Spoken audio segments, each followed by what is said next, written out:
Okay, so good afternoon, Mo. Welcome. Mhm. So, as you're aware, we're literally hosting Seize the Day workshops for our students, and the motivation really is to give them that kickstart into what to expect at sixth form, and also to kind of think about employability. And we're really delighted to have you here this afternoon to share your journey. Okay, so first of all, if you'd like to kind of introduce yourself and your role and who you work for. All right. So, hi everyone. My name is Mo. I work for Lloyds Banking Group.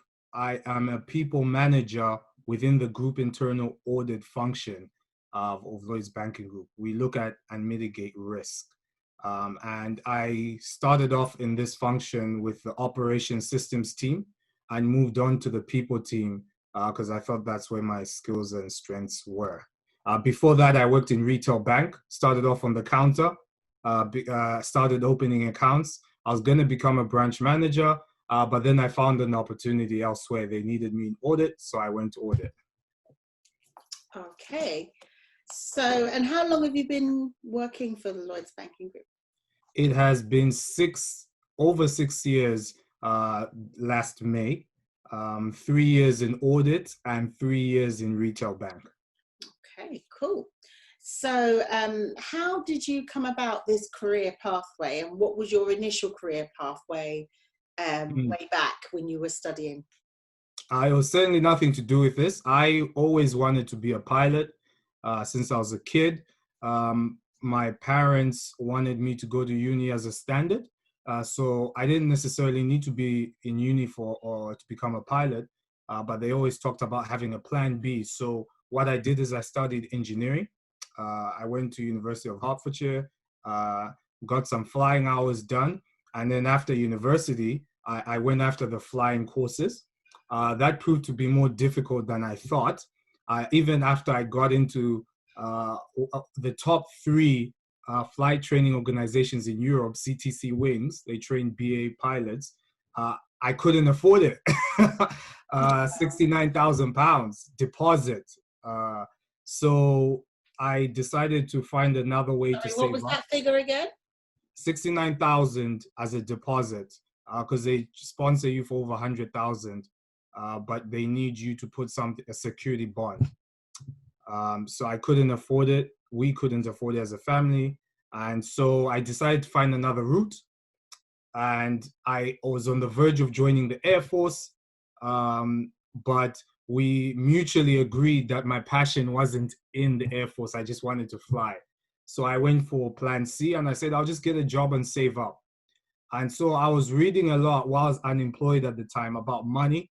And so I got curious with how money works, banks, financial system. Said, might as well work in a bank if I want to learn about money. And that's how I came about joining the bank. And you might ask me now, why aren't you chasing flying? That's because I gained a new passion, which is public speaking. I will still fly in the future, but not as a job, just for fun and as a hobby.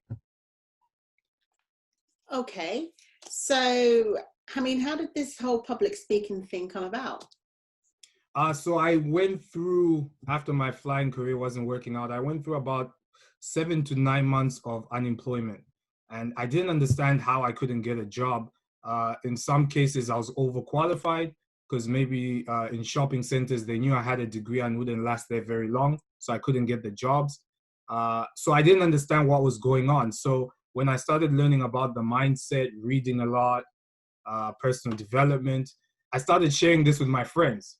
So every time I shared it with my friends, like, guys, you never believe what I learned. If you think positively, if you do this, it all starts with your mind. It controls how you feel and how you act, and that changes your results. Everyone used to say I sounded like a motivational speaker. Um, so by the fourth time somebody said it, they were like, you know what, you should look into public speaking. And someone was like, there must be a public speaking club. So I found one, which was Toastmasters. And since I joined that, I haven't looked back. Okay, so what do you think are the important skills and qualities that students need to develop at college?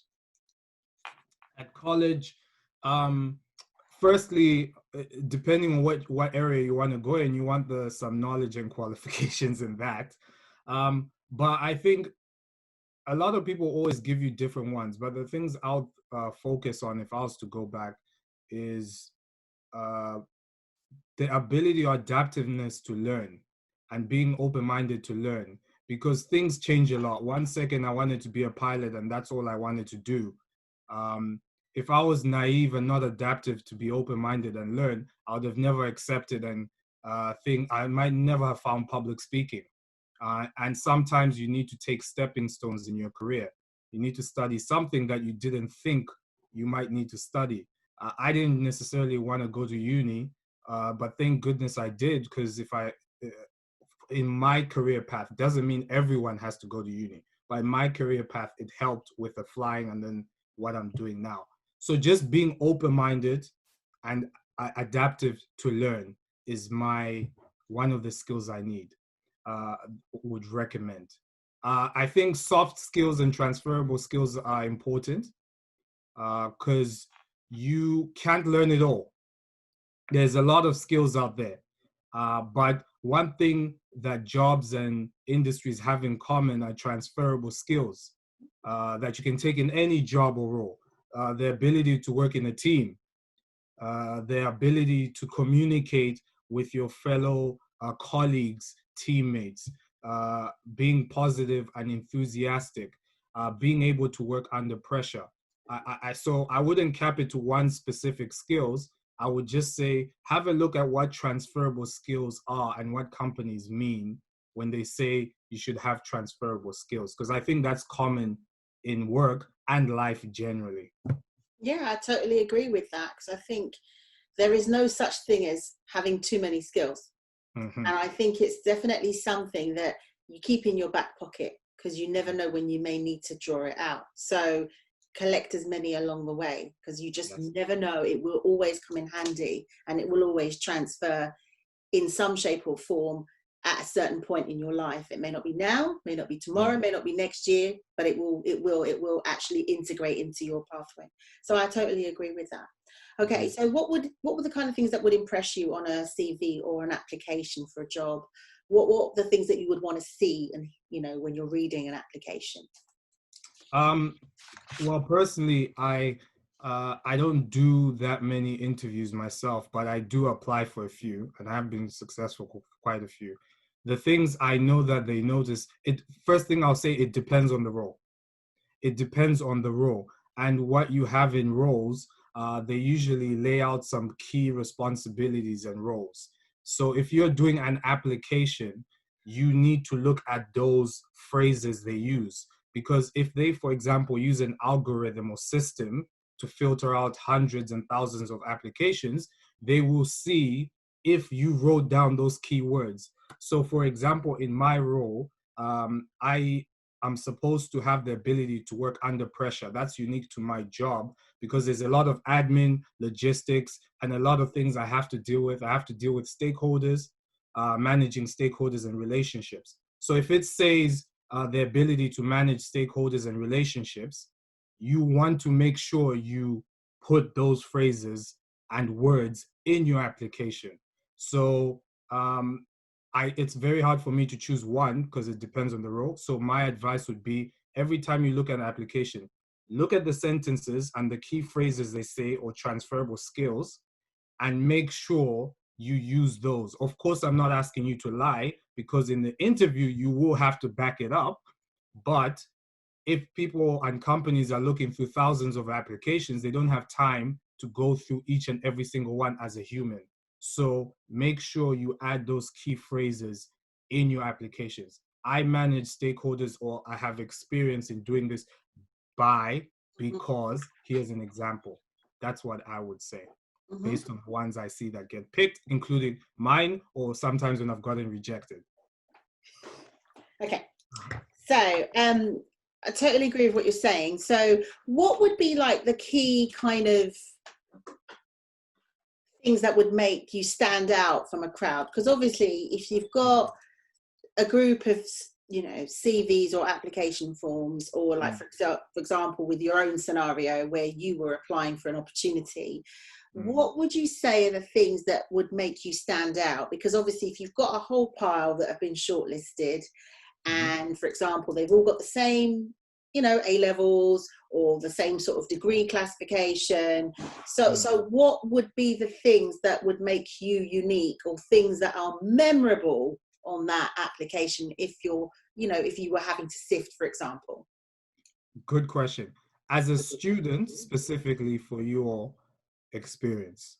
So now, of course, you might be asking the same question I used to ask when I was a student. How can I have experience when I'm a student, full-time student?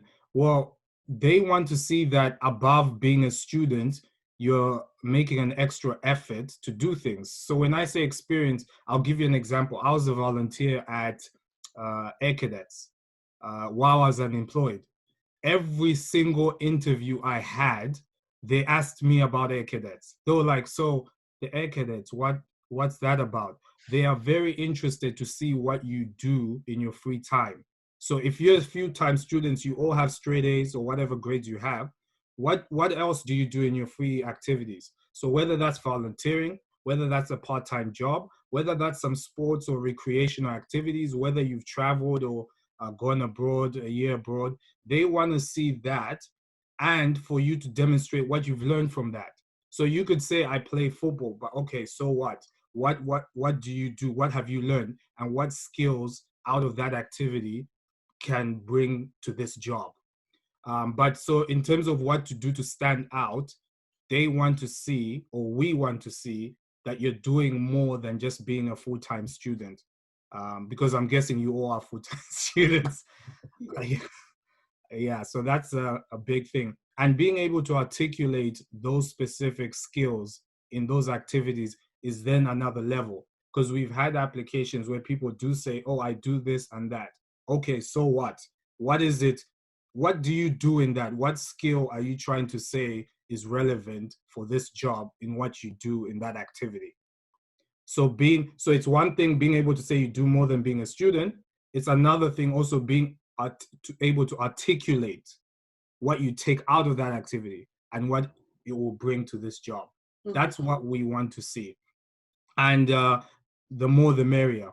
Want to see a lot of practical examples, because we understand that it's one thing getting a qualification, but practical work is different. And if you can demonstrate that, pluses. Now, obviously, we are coming out of lockdown, and obviously we know, as the government have pretty much said, that everything will resume back in September.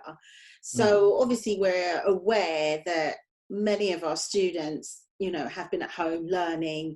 So it kind of, again, links in with the things that you're saying. So, what advice would you give to students in terms of trying to sound like you have been doing things whilst in lockdown? Because obviously we're aware that there hasn't been that physical movement in terms of volunteering, but what sort of advice? Because obviously, although we're coming out of this, and by the time we do play this, we will be back at sixth form, but it will be interesting to kind of know from employers, for example, what sorts of noises would you want to hear? What sorts of things would you want to see moving forward for this 3-month period? And that's a very good question. And I'm not going to pretend like we know it all, because even we don't know and are learning to new experiences. But based on the past experience of the limited amount of knowledge we know, I think it would make a difference if you show that despite the challenges we're all facing, you're still getting on with it. So for example, I personally, not for work, just out of curiosity, I attended this free Yale University, this 6-week program that was about psychology.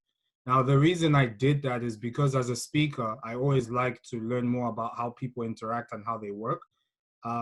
So I got on with it. I didn't let COVID or lockdown necessarily stop me from learning. So it goes back to that skill I talked to, the adaptedness to learn and be open-minded. You can do a lot of virtual things. Okay, now that is limited. But if you learn something or do something that will help you to whatever program or job you're looking for, there might be something. So maybe it's an apprenticeship, for example. What are the requirements for an apprentice? There are development programs right now that are happening virtually. There are events that are happening virtually. You might just read a few books and teach yourself on some content, right? But being able to show that your mindset and you're still getting on with it will make a difference. I have another example. So I am also working on becoming a trainer within Lloyds Banking Group, face-to-face instructor. Now, as you can imagine, all the courses were canceled, but they're all moving them virtually. I waited a few months and I contacted them. I said, look, when the next role comes, I want to be ready. So right now, it's not going to change. We're all going to be virtual, but what can I do? So they told me attend the virtual classes and make friends with the trainers. We'll introduce you to them. So I've made contact. You don't have to stop talking to people. I've attended the virtual courses. And essentially, so those two things, getting on with it by continuing to learn, and it will be a plus if you make some friends and networks along the way. But just to summarize, I don't want to pretend like I know everything. Or we don't want to pretend like we know everything. We also don't know how to get on with it as easily as you might think. We face the same challenges, but we think that would help. Yeah, so it's important to have some narrative. You know, Yes. I think employers are not expecting miracles, but there are still things that can be achieved ultimately in this period, even if it's a process of self-development, embracing technology. There are so many short courses in terms of technology, learning Adobe, you know, Photoshop, iMovie. There's a lot of technological things that are happening now online as well. So yeah, any sort of training or development is worthy, isn't it? Definitely. Yes, and just to add finally, innovation. Someone I listen to sometimes, occasionally. Nelson Mandela once said, "Just because it hasn't been done doesn't mean it's not possible." So during COVID is an opportunity for people to come up with new inventions, something innovative. You might find a way to interact with students. You might find a new project or something. It might have nothing to do with your apprenticeships and school and university, etc. It might just be something you've come up with to help people during this time. Doing that and talking about it would stand out in an application to say, during COVID, me and my friends had a problem with interacting. We had problems with mental health issues. Here's what we did. That would really stand out even more than just attending a virtual classroom. So this is an opportunity for them to come up with something. Definitely. Yeah. Okay, so in terms of making that good impression, what advice would you give to a student in terms of how to make a good impression at an interview? The first thing we want to see, well, not the first thing, one of the things we want to see is confidence. When I say confidence, I don't mean you have to be loud. I don't mean you have to be energetic like me. But you have to show an element of confidence to be able to back up what is on the paper. So small little body language gestures, for example, when you simple things like shaking a hand. Did you know that shaking a person's hand can show a level of confidence? And now, of course, you don't want to squeeze someone's hand too tight, but a firm grip shows a level of confidence. Are we going to be doing that post-lockdown? Oh, wow, that was just an example. That was just an example. I know. But that's where presentation skills, which is my domain, comes into play. The way you present yourself on video if you practice, can show a certain level of confidence. If you show a certain level of confidence to back what you have on paper, is very important. I believe. Yeah, totally. Okay. How do you continue to stay motivated in your current role? Aha, another good question. I focus on the objective. I focus on where I'm trying to go, what I'm trying to do, because I know life goes up and down. And if you don't have anything to focus on, you can get lost. So I have objectives that I want to be able to communicate and teach youth, for example, how to use their mindset to improve their grades and performance in and outside of school. I always ask myself, how can I do that in a bank? How can I have goals to improve the communication, the way banks communicate within their own colleagues. So in times like this, I focus on my goal, because otherwise I'll get lost. So if you have goals and objectives, that's what I'll focus on. When I wanted to be a pilot, I remember no matter what hell I was going on, I always had a picture of a cockpit. And I was just like, one day though, one day. Today I'm down on the floor, but nope, one day this is going to happen one way or another. And that's what would help me get up, you know? So that's what I would recommend. Have a dream and a goal. I think that's what keeps me going. So I think it would help. Have you ever been unsuccessful in a job application interview, and how did you overcome it, and what did you learn from it? Recently, actually, it was the trainer role. I was actually, which hit my pride a bit, because you can imagine that as a public speaker, that's my domain, and I didn't get it. And that's where I talked about being open and adaptiveness to learn, because what I did learn was there's a difference between a trainer and a presenter. I'm great at hosting conferences. I host conferences for Lloyds. I've brought on the stage all the senior execs. I've done it in front of thousands of colleagues in Lloyds, and yet I couldn't get a job as a trainer. It was, my pride and ego was hurt. But I was open-minded to say, okay, there's a domain I don't fully understand. And that is why I said, okay, let me learn from you guys. What's the difference between a trainer and a presenter? Trainer is not the star like a host. They're not on stage like the X Factor hosts, you know. It's about sitting back and facilitating. So they said I had all the communication skills, but when it came to facilitation, which is sitting back, asking questions, letting people have discussions, is something that I needed to improve on. And so I kept in touch. I asked them for help, and they've told me this is what you need to do. And I keep up with those actions and follow up. So that's an example where I got rejected and the actions I've taken. And now guess what? They know me. They know me. One of them is a Man United fan. I'm a Man United fan. We talk about football all the time now. Hopefully that doesn't disappoint any of you. But yes, so just take the learning points, ask for feedback, and it's your decision whether you want to continue with that feedback after that. I totally agree with you on that. It's definitely a learning trajectory, isn't it? And with every setback, there is a learning outcome to achieve from it. And I think when you're in that space, it's actually quite humbling when you're actually asking for help to improve, to get to that level. And I think as human beings, we naturally want to help people who ask for help. So it's actually quite an engaging and an endearing thing to kind of learn from something that you didn't actually get.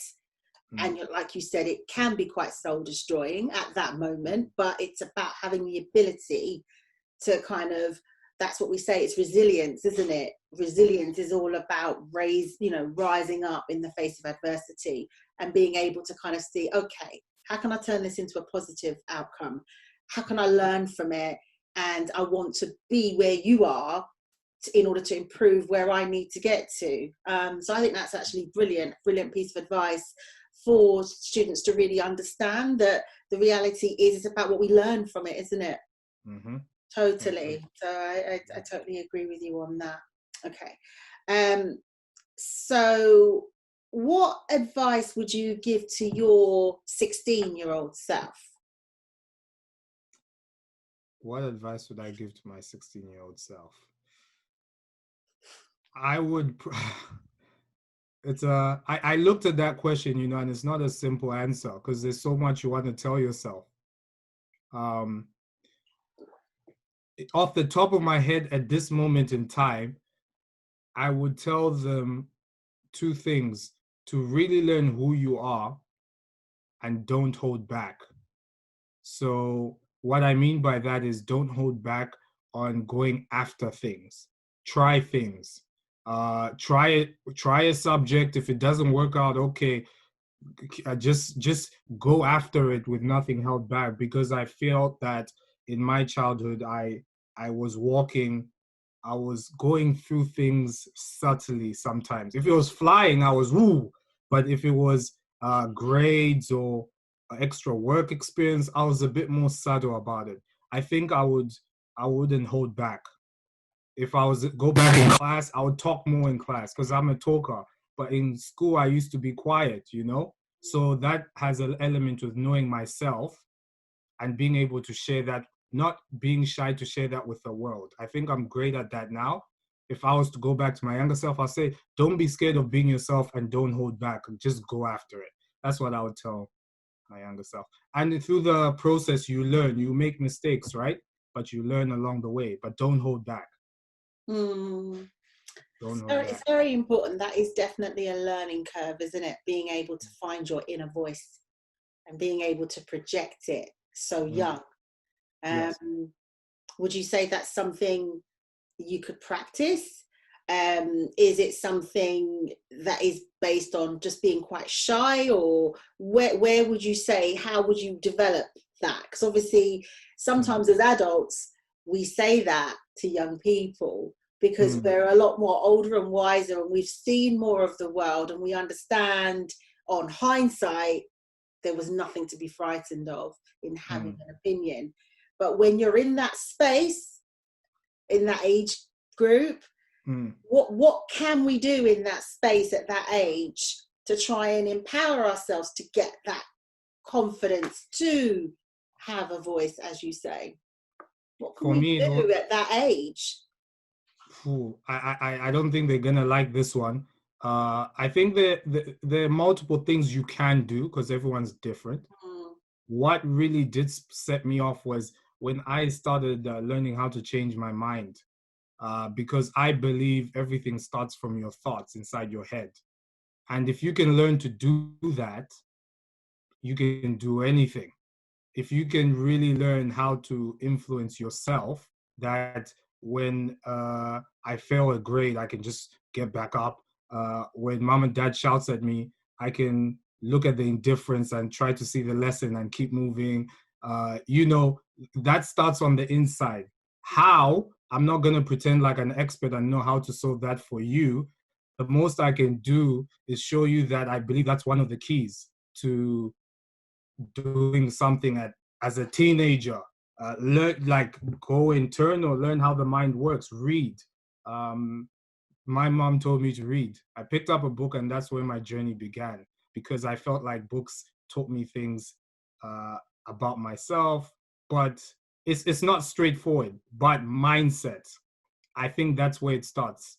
That's where you have to learn how to change your mind. You have to. Yeah. And also engaging in discussions like this, attending Seize the Day workshops, experiencing as many experiences as possible work-wise, developing a thirst for enrichment and trying as many different things enrichment-wise as possible. Therefore, you do tend to begin to evolve and grow a voice in understanding what you like and what you don't like, because that's a skill in itself. Being able to understand who you are actually starts with trying different things, and then when you try different things, that's me, that's not me, I really thrived in that, okay, there's some progress to be had in that department. But that's how you evolve, is through trying and kind of experiencing opportunities.